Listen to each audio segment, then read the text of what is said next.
Yes, we are live now. Welcome to all the listeners. This is once again your host, Shailesh, bringing you all the candidates who are trying to make a difference to our country and also their visions. What are their visions and what are their expertise and what really they can contribute to take our nation. So today I have the pleasure to invite one of the persons who is not just into kind of educated or intelligent, but also passionate about making a difference. And what can you expect? Not in the town, not in the city, but in a rural kind of an atmosphere where it's never talked about. And I think this is a great opportunity for this election. And because we only talk about rural development, regional development, during COVID, there were lots of talk about it. But really, have that made any differences? Or really, what are the impacts that really affect to us living in the city who are watching this? Please welcome Barbara from the National Party candidate to hear from her visions.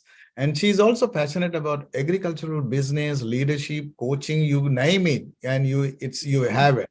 So you can't go wrong by asking questions or getting a feedback from this person. So welcome, Barbara, to this beautiful atmosphere today, and also to my media channel and show that we are going to uncover a lot of things from you. And to start with, I introduce you, you are not just passionate about your agri-business or farming, but you also are on that governance and coaching and mentoring those areas, which farmers are the most important part of our life daily. Without them, we don't survive. So we don't eat. So let's start on that and welcome and talk about a little bit about you, and then we'll just well into this topic. Barbara, yeah, great. Excellent. Yeah, so it's probably worth just introducing where my electorate starts and where it finishes. So it finishes at the southern boundary of Ngaruawahia. So it's only about an hour out of the centre of Auckland, but it goes all the way down to Taranaki to a little place called Stratford at the north end of Stratford. It takes in the width of from Tamaranui right out to Raglan and Kawhia, and it also has the Forgotten Highway on, which isn't forgotten as long as I'm the MP for the Forgotten Highway. So it's 263 kilometres from one end to the other, and practically mostly rural. Yeah. That's a good insight. Probably I didn't knew all of that, but that's good insight to know. And tell us something about, like, okay, what's your goals this year? I know you have been in this role for quite a while, since 2014, and you are an electorate and you are an elected member, basically. Yeah. So that makes more difference to also that you are not just loved by people, but you are making some difference to the people. And living in that out of comfort zone, what most of the people will be out of comfort zone that you are living. Tell us something about this journey and what this year elections means to you, or means to you after COVID in this situation. What really are your visions for your area, for the whole country as a... Yeah, well, actually, the first thing I hope to do is to win my seat, continue to win my seat, because that'll actually keep me going with all the visions that I want to achieve. It certainly became obvious in an electorate like mine during COVID, particularly that agriculture and farming and all the primary production are the things that drive the economy of this area. But it's also become more obvious after COVID that there seems to be a lot of red tape coming down on the farming community. So we know we've got some emission issues to solve with our livestock. We know that we've got some environmental issues that we need to deal with. But at the same time, it would be much better handled in a catchment community where people can put their boots on and go out every day and figure out what's the best thing we don't have an answer to emissions yet, but certainly with some of the other environmental stuff, good discussions in catchments make a big difference to the mental and social well-being of the farming community. Absolutely. And with these climatic conditions in 2023, what have you witnessed, and what do you think needs infrastructure-wise, investment-wise, that we can protect, that we can become resilient, particularly in region areas where you are? basically. Yeah, well, I've been very lucky on the West Coast. I've thanked myself, thanked everything the whole year that we haven't actually been affected as much as Auckland and the East Coast and I know. Northland and now Southland. But having said that, the resilience for rural areas is largely in good roads. And we've seen that pretty much down the East Coast, where we need to make sure we've got good trucks that can carry logs, that can carry milk, that can carry animals. We need those roads up and going because, you know, that's a huge part of our economy. And not only that, the fruit and vegetable part of our economy is growing quite largely at the moment as well. So we just need to make sure we've got everything in place for that. So your area mainly predominantly dominated by the farming, agribusiness, milks, and all of that, which is really required for our daily consumption of a human, and exports and revenue generating and all the money economy, keep going the economy. So obviously that place is like a gold for everyone. Oh, absolutely. You can't eat without farmers, and it does produce a bit of meat as well. I don't know quite why we've got a vision that we need to do more with our wool because it's the most sustainable product and it's not worth very much at the moment. But you're largely farmers are the business of the community, but also drive a lot of the other businesses of the communities. Because if you look around places like Tikawiti and Otorohanga and Inglewood and Te Awamutu, a lot of those businesses in those places are support businesses for the farming community. So it's not just the farmers, it's everyone else. I have one unique place that's largely different to the others, and that's Raglan gets a lot of domestic tourism out of Hamilton and Auckland. So that's it's surrounded by farming, but it's more of a tourism opportunity than much of the electorate is. Yeah.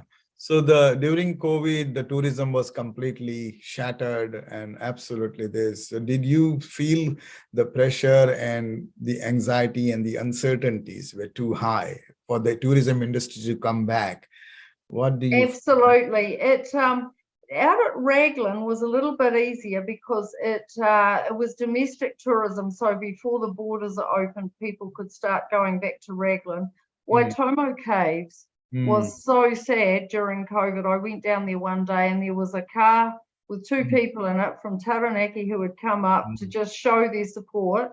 And it was like so empty. It was just horrible. I've been down there a few times recently and it's good to see tourism, not just domestic tourism. They did try it during COVID when we had no restrictions on, but there just aren't enough people in New Zealand to drive something like Waitomo Caves. We need the international visitors. And so it's so good to see it buzzing again. It was really hard, but I think what was harder, and you would have found it even in the cities, was tourism stopped. That was really hard. Hospitality was, yes, it is. No, it's not. It started again. Oh, no, it's not. Now we're locked down. You know, restaurants didn't know how much meat and how much vegetables and how much chicken to order in for the night because no one knew how many were coming, who was vaccinated, who had the passports. It was a really hard time for hospitality everywhere. So what was it, coming back to the basic fundamental questions that, you know, I was always thinking that, you know, if we are facing this in city, what would be when there is lots of access or infrastructures that is in place in the cities and towns. But when it comes to these regional parts and the regional areas, the access, including even the normal GPs, the doctors' access and all of that was going to be always a challenge. So, you know, tell us something about that. You know, this is good insights that I'm getting today. It's very hard to find enough doctors everywhere, but particularly in rural New Zealand. And what I'm finding is that the doctors that we do have are really reliant on the other medical staff to do the basics for them. And I think health is one of the big factors facing whether people want to come and live in rural New Zealand. I've got a network of about 85 primary schools, so education is a little different, but looking for doctors and medical services is much harder. I've seen some wonderful examples where on Marae, basically they'll have about 14 different operators turn up in one day. So you might get the breast cancer people, the the Yeah. dentistry, the plunket, the people doing tests, the fire services doing the smoke alarms. If you can go to one place in rural and get 14 different services on the one day, that actually is going to be, I think, a way of the future for the future for rural, because we can't have big hospitals everywhere, but we can take care of primary health care so that we can be as healthy and our well-being's taken care of as much as possible until the point where somebody then needs to go to hospital. So primary health care is a big thing that we need to pick up on in rural New Zealand. And during COVID, when the health was on the prime, that they were looking for, and to make sure that the health is protected and resilient and all sorts. And after that, since then, there will be lots of shortcomings, lots of weaknesses, lots of, things have been uncovered. And now what are the real issues and investments point of view that you think needs to happen in this kind of areas? Look, I really think we were probably quite lucky in rural New Zealand during COVID, because a lot of our services for farming were essential services. So we were able to keep going. We weren't so much at risk of catching COVID. In fact, I was quite free for a lot of the time when Auckland was locked down, and large part of my electorate's the Waikato. When I was in Taranaki, I could go south of it, east of it, I could go to the South Island, but I couldn't go north of it. So we were quite lucky in that we were quite separated from each other. So the risk of catching it was much lower, particularly in those early stages. And we could carry on doing business, which was a big bonus for the farming community. So that really helped. And I think that was when we also realized that, people started to say, well, thank goodness for the farmers, because, New Zealand is holding together. It's surprising how quick some people forget that, although I think most people really appreciate what farmers do. Absolutely. And I totally agree with you. Like, lots of things where they were ignoring, and they were taking too complacent and taking for granted that farming is nothing, but this is normal.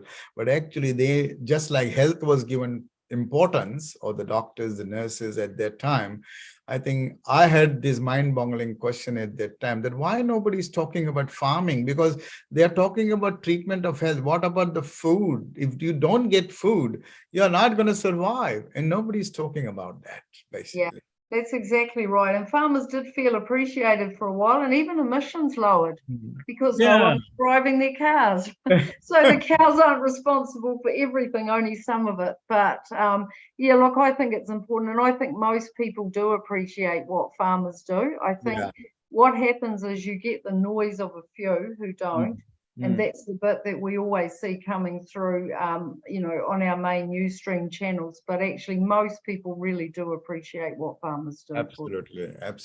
We are a very, that way, quite empathetic and sympathetic country about farming and all sorts of things, particularly related to farmers' well-being, because farmers' well-being needs all the time to be checked and monitored, really speaking, as well, just like normal other humans.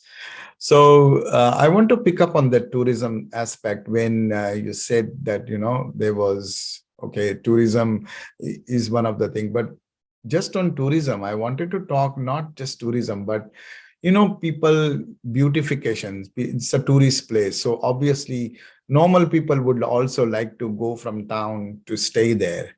And one of the issues that we have seen in the current city is the rest homes. And as you said, the community is very important for well-being and all that. And then you get a nature in regions like that, which is another topping, adding value to your lifestyle and well-being. What are the issues that we are facing currently in the city with the rest home is access to services and all that. But if somebody wants, what are the situation of rest homes in your area? Are they quite very well managed, maintained, or have got no issues in terms of? Yes, they are very well managed and maintained, but they're all struggling for staff members. So what I've noticed, particularly with daytime cafes, a lot of their hours have shortened somewhat. So they'll do the perhaps breakfast, morning tea, and then maybe lunch, and then close down about 2 o'clock, because the owners are really, really working hard at the moment with not enough staff members. And so instead of closing at 4 o'clock, a lot of them are starting to close at 2 o'clock to give themselves a break, and doing away with the afternoon tea rather than staying open for an extra few hours so they can have a break. That's been the important thing, really, is look, they're doing well in terms of services, and they do it really well, but they are struggling for people. So there is a lot of shortages, but then is that the attraction from city or from other towns to come to that? When you talk about the potholes, you mentioned about potholes and the roads and the things, is that what is demotivating for people to move or to go there or to stay? Look, I don't think so. I don't think so. I think that what we hear about potholes is largely driven by the people who live in the areas that have the potholes. The roads, I have 2 sets of permanent traffic lights. One is right at the top end of the electorate, and the other one's down the bottom, or near the bottom at Inglewood. And for a while, we had quite a few temporary traffic lights that were with roadworks. We were having a big repair on the Awakino Gorge and some new bridges installed. And now I've said, actually, we're now temporary traffic light free, and we've got a free flow through. But there's a windy patch now that's still getting fixed called Mount Messenger. It's been on the government's agenda, since 1918, not 2018, 1918. And it was announced by John Key and Simon Bridges in 2016, budgeted for. And so they're making a bypass of a very windy piece of road. And some of those windy pieces of road are very hard to upkeep with the amount of trucks that go through them. And so actually some of the quality repairs that we're getting on our road should be helping the potholes go away. The windier the roads are, the more likely that trucks are going to sort of carve out corners and things like that. So it is more of the, driving on rural roads, windy roads. We don't have a whole lot of straight roads around here. And sometimes that puts people off too. Yeah, that's true. Because when you're used to certain roads and certain way of living, then it's very hard. But still, you have wore lots of hats in your career so far, Barbara. And I wanted to touch on some of the things that what you liked the most that you did. And what are the things that is the burning issues and concerns at this point of time that you would like to contribute towards that? Yeah, so I've had 3 big portfolios of energy, agriculture and conservation. Energy, because coming from Taranaki with the gas situation, making sure we get a just transition to new renewable fuels is a bit slower than what we would like it to, but very passionate. If we're going to have electric cars and we're going to have things like that, we actually need to have some good renewable electricity to make sure there's enough. So we're looking at the wind farm prospects off the coast of Taranaki at the moment, and we've got enough wind out there to drive a few cars. So hopefully that's going to get off the ground.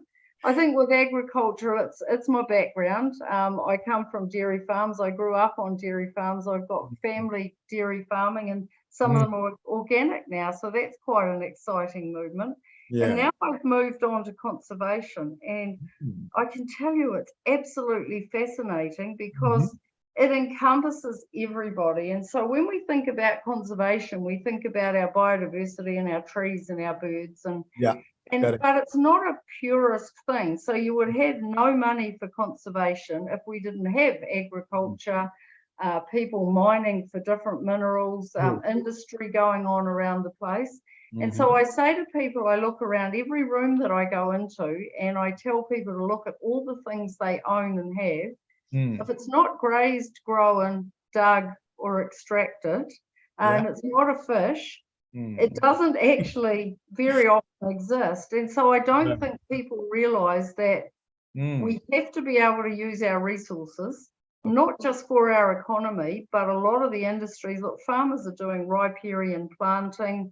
They're improving waterways. The miners are actually lifting biodiversity now and mining underneath it and putting it back down better than they ever found it. If we didn't have all of those industries, we wouldn't have any money, we wouldn't have any conservation, and we wouldn't have any social ability to look after people who have nothing. And so for me, conservation's broad. It's not just about the birds and things, but it's about how we get the best out of it. And we seem to have this mentality in the country with the ETS that we need to plant pine trees everywhere, and that's not giving us a great result unless it's production forestry, which we can build from. And, I'm looking at wetlands, which are dry, which if we wet them, they have the ability to sequester carbon. And all the indigenous planting that people are doing around, it might not sequester the amount of a pine tree, but actually over time it will sequester, and it will be much more beautiful in the long term than a whole lot of pine trees that are just planted and left there. So I think in terms of conservation and the environment, we need to think a bit broader than quick wins with pine trees. We need to think about how our landscape's going to survive long term and things that our grandchildren will appreciate. Absolutely. I think conservation is a good topic, but that also goes hand in hand with, I feel, I am not sure, correct me if I'm wrong, the climatic condition or the climate change and the drastic changes that we are experiencing, particularly this year, not just region, but in the cities as well. So when it comes to that, and regions, we always had certain regions prone to those climatic issues and concerns. And then that affects the conservation part, which is the birds and plants and trees, sorts of things, right? What's your take on that, and how do you manage that? Or what's your view and vision for the government or any government who comes in and actually looks after this area, basically in a very holistic way, I would say? So I think, look, in terms of climate change, we've had some really unfortunate events, and we as a world need to deal with that because we are getting rainfall in really bad or big amounts at the moment. But the other thing is, as humans, we've had a tendency over many years to build houses in places that perhaps we might not have once upon a time had houses. We're not putting the green space between houses. Imagine putting the green spaces in there, getting the birds coming back, even in the cities. It doesn't have to be just the rural hills. There's so much we can do to grow foliage that will then sequester carbon, will attract birds, and we can have a pleasant life. And it also has been proven that streets with lots of trees in them are much cooler than streets that don't have trees in them. So, there's quite a lot we can do together in that space, and, hopefully work with the world and our trading partners around agriculture to make sure that we do find ways and new technologies that can lessen methane, as well as, getting new technology around, carbon emissions from cars. And, we're starting to go down that track because large transport is still one of our biggest emitting issues, really. So, so we've got a lot of work to do. Yeah.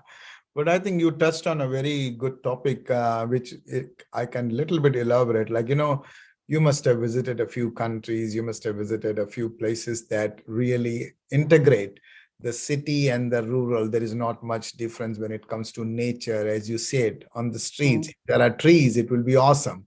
I mean, places like I have visited places like Dubai, which is Middle East, they don't have this luxury or the nature or the natural things. So they create artificial.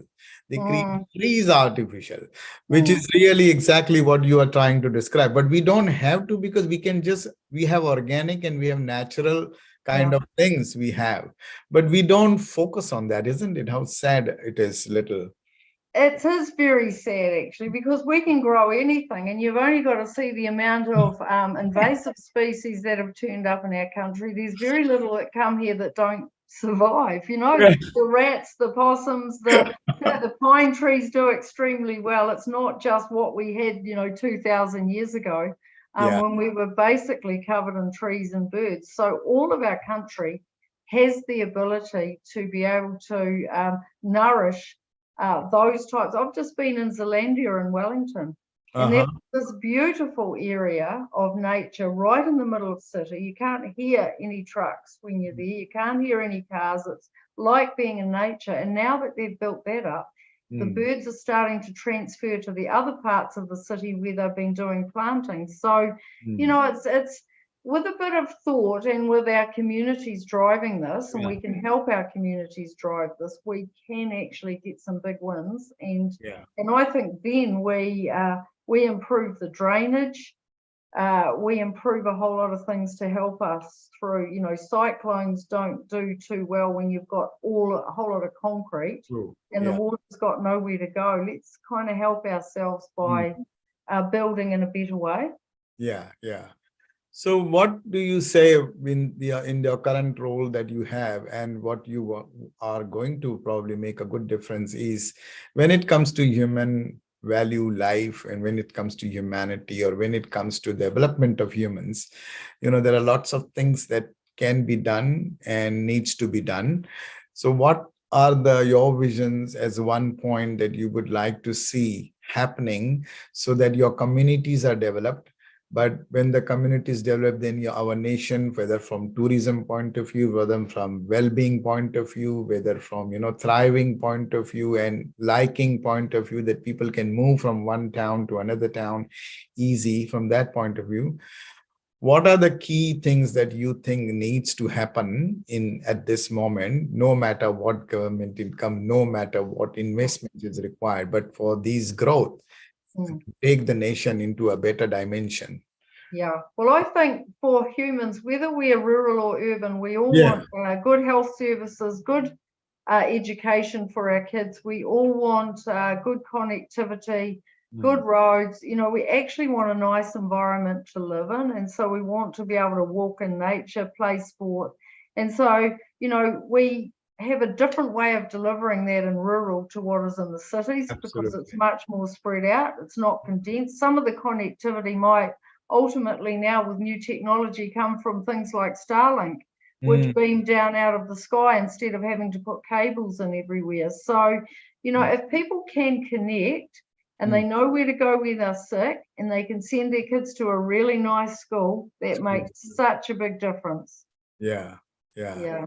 And you think there is lots to be done in that space in terms of what we've witnessed, particularly after COVID? We have witnessed a lot of things were uncovered, which we probably knew that this existed, but we came to know.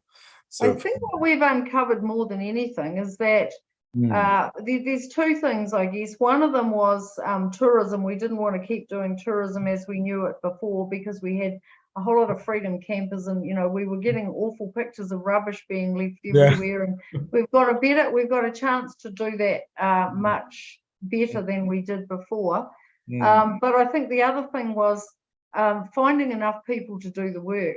And I think sometimes for our students in school, looking at what they might do when they leave school, there's many big ambitions, but we still need builders and plumbers and electricians and drain layers and truck drivers and farmers and coffee makers. And, you know, if I had 1,000 people in this electorate on a given Monday morning that were work ready and enthusiastic, I could probably take them all, have the employers have a job for them all by Friday afternoon. But it means that you've got to be able to get people to move, and to move, they've got to make sure that there's all those facilities that I talked about before within the regions. So it's a wonderful place to live out here. And I think people love it when they come for a holiday, but they're not quite sure. Often you can get one partner to shift, but then the other partner's not sure, and then the family have to move schools and those sorts of things. There's a lot of dynamics that go with shifting a family into rural New Zealand. But I think the other thing is, and I always encourage people, is that sometimes the language that we use when we talk about farmers is not great. And we want to encourage more people into producing our food.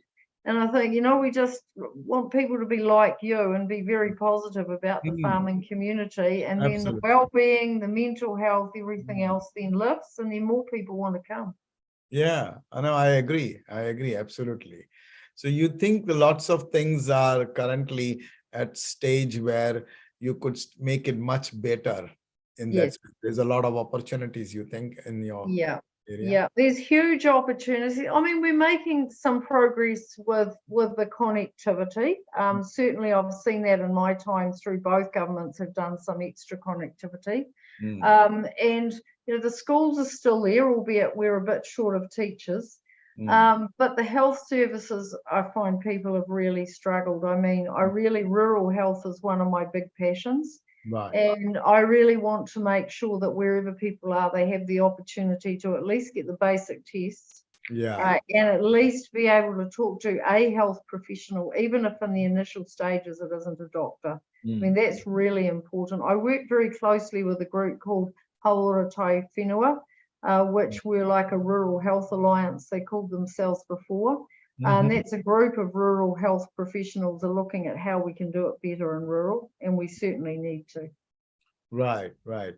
No, definitely, definitely. So I think, as you can see, all the listeners, you can hear from Barbara how much passionate she is about not just agriculture, farming, but also trying to create an impact on the whole as a region, so that it can be desirable, it can be very much motivated for everyone to come in and actually spend their time, whatever holidays or permanent, if you want to stay.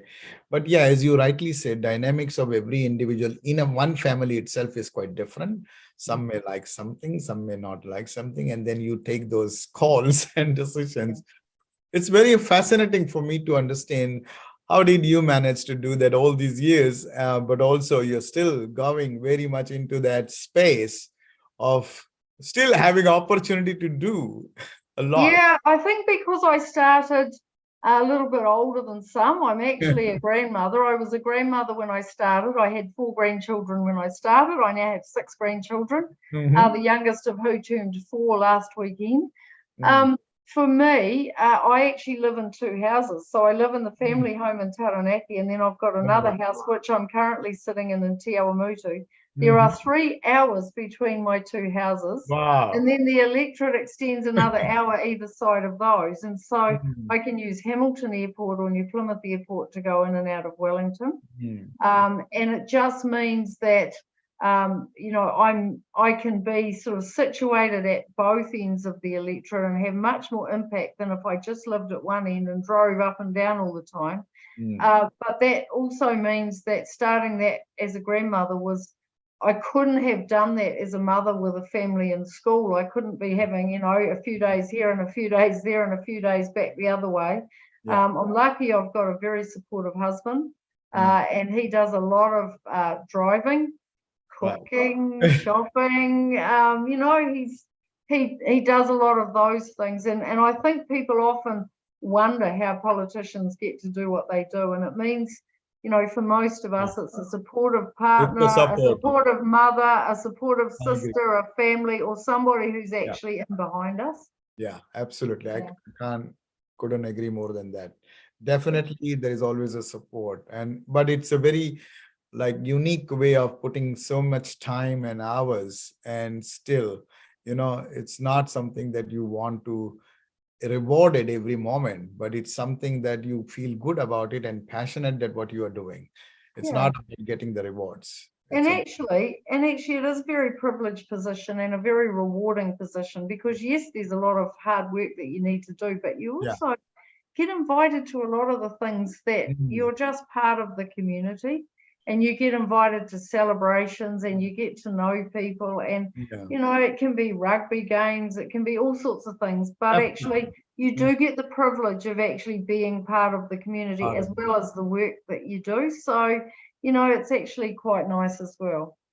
I want to jump on a very question that you may need to answer this, because it's something that crossed my mind while going through everything. Like, from a business perspective, being from a city, being from a town, for people who are in the city and towns thinking that, okay, I want to do some business, even small, medium, doesn't matter, different areas, different field, going into these regions and doing some business.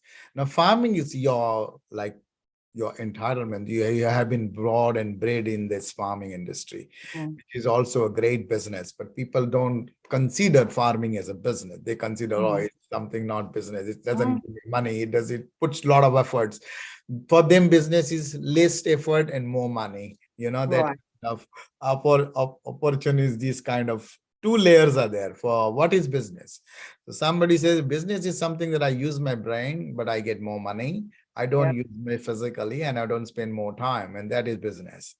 And some say, no, business is business. Even when you're working at home, that's your business. And even when you're working in a farm, that's your business. Yes. So for those that are looking for more, I guess, technical work and technology and being able to work from home, that's where the connectivity is so important. If you can imagine those people who are working with technology, who work out in Raglan, who can then at the end of the day jump on their surfboard and go surfing, or the people who are doing it in Tekawiti, who can then go for a lovely bike ride in the Piri or a forest.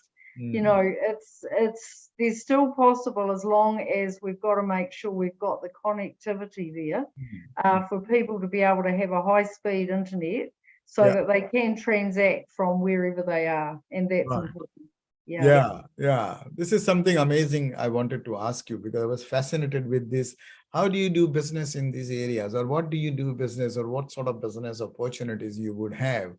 Collaborations, partnerships, all can be done. And it's so easy and nowadays with the technology and with everything online.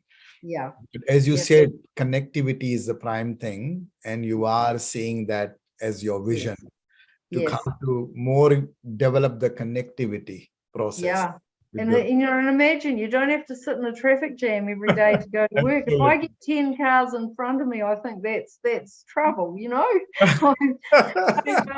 some of my more built up areas like Te Awamutu, you can get a bit of traffic, but I always say to people, the only time I really have a traffic jam is when we have the Mystery Creek Field Days. So that's the biggest agricultural showcase in the Southern Hemisphere, and it's right beside the Hamilton Airport. That's part of my electorate, and there's a lot of people come to that, and I go, I know when Field Days is on, because that's when I have my traffic jams 4 days a year. That's cool. So I'm coming to the final, which is the burning issue, and which is the burning topic in the city at least, and everywhere at least, because it's entangled with a lot of things, is the cost of living. When it comes to cost of living, and you being farmer in that area, you don't have to worry about the food or the fruits, because you can grow and you can eat there. We don't have to pay in supermarkets, but there are lots of people over there. They still have to pay, and they still have to suffer and struggle.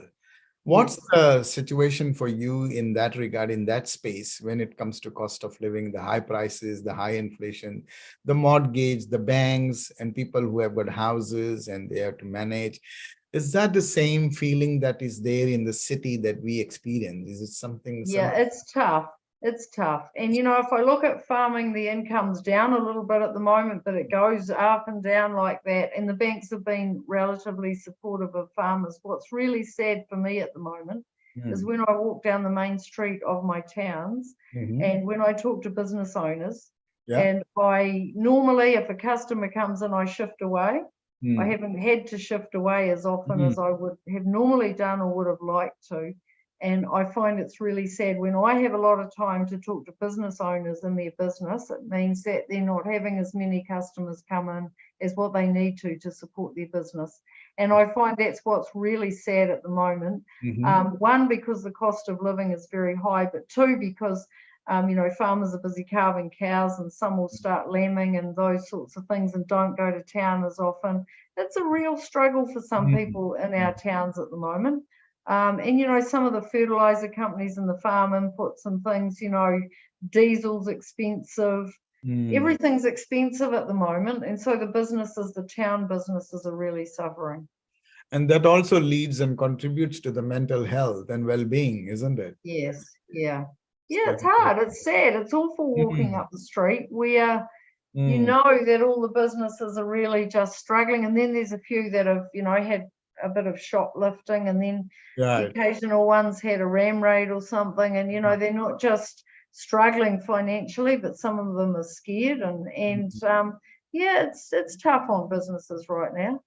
So you have been dealing with all sorts of things, and even Yeah. including experiencing the ram raids or the violent or something of that sort of as Yeah. well, which is quite different to every area. And but Yeah. it's the problems are same, issues are same, but in a different dynamic, in a I different. think it's not as intense here. It's probably is for the small community quite intense. I mean, in Auckland and Christchurch and places, we see Yeah. it more often, but Mm. that's just because there's more people. It's still Exactly. intense here when it happens. Mm. Yeah.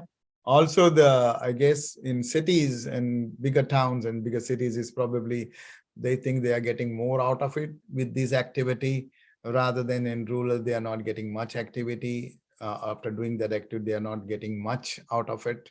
Is it Yeah. something that dynamics will always be there? But Yeah. I guess from your perspective, from your point of view of in this election, in this nature, that we all are in this situation and circumstances, what's the number one priority that you have to take on?